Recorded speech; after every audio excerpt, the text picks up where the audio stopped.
मध्य प्रदेश के छतरपुर शहर के जलविहार मेला ग्राउंड में बुध की रात एक बड़ा हादसा होते होते टल गया, जब मेले में नस्ब दो झूलों की बोगियां आपस में जोरदार तरीके से टकरा गई। खुशकिस्मती से तसादुम के वक्त बोगियों में कोई भी मौजूद नहीं था, वरना जानी नुकसान का खदशा था। वाकये की वीडियो सोशल मीडिया पर वायरल होने के बाद शहरियों में तशवीश की लहर दौड़ गई और मेले के इंतजामात पर भी सवाल उठने लगे।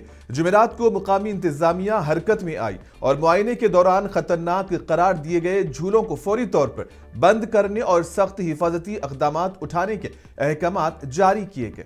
इंतजामिया ने मेला मुंतजिमीन को भी हिदायत दी है कि तमाम झूलों की दोबारा से जांच की जाए और सिर्फ उन्हीं झूलों को ऑपरेशन की इजाजत दी जाए जो हिफाजती मेयार पर पूरे उतरते हों।